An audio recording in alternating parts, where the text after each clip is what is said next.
il faut absolument embaucher des personnes en situation de handicap. La personne ne nuira pas au bon développement de l'entreprise.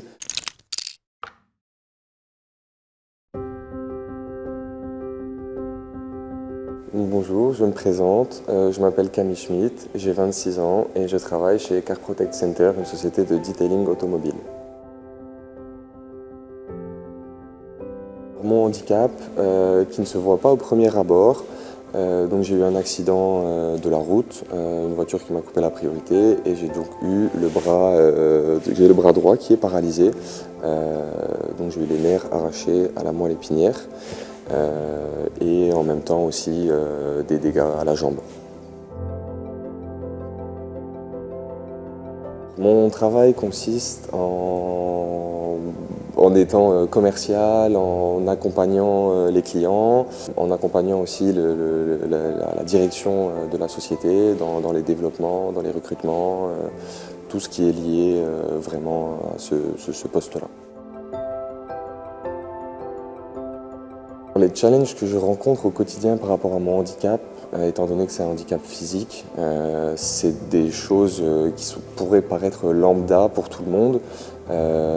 Conduire une voiture par exemple, boîte manuelle, je ne peux pas. Je vais taper un peu moins vite sur le clavier, il y a des outils que je ne vais pas pouvoir utiliser même si je ne suis pas dans l'atelier. Voilà, c'est des petites choses du quotidien qui sont lambda pour tout le monde mais qui ne le sont pas forcément pour une personne comme moi.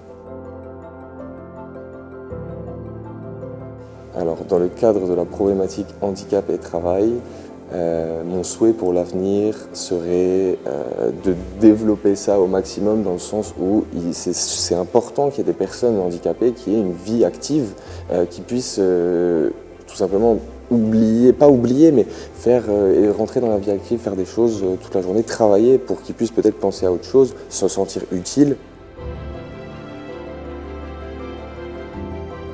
Il faut absolument embaucher des personnes en situation de handicap. La personne ne nuira pas au bon développement de l'entreprise. C'est pas parce que c'est une personne en situation de handicap qui forcément dans son travail sera moins efficace qu'une personne normale. Au contraire même, parce qu'une personne qui peut avoir un handicap physique peut être meilleure mentalement que quelqu'un. Donc il y a vraiment, il y a pas de choses qui sont vraiment bloquantes. Et c'est même à encourager parce que ça a plus d'avantages que d'inconvénients, même pour une société. J'ai été aidé par l'ADEME en ayant des jours de congés supplémentaires, donc par rapport aux droits légaux d'une personne normale. Ces jours-là qui sont importants parce que donc déjà ces jours-là ne sont pas payés par l'employeur. Donc c'est un avantage pour l'employeur aussi. Et pour le salarié qui est en situation de handicap, ces jours-là ils sont utiles parce que c'est des jours de repos qu'on va utiliser. Alors oui, on est peut-être plus fatigué qu'une personne parce qu'on fait plus d'efforts pour produire la même chose, donc ces jours-là sont importants. Et la deuxième chose, aidé par l'ADEME aussi financièrement. Je sais que la société perçoit une aide financière pour mon handicap.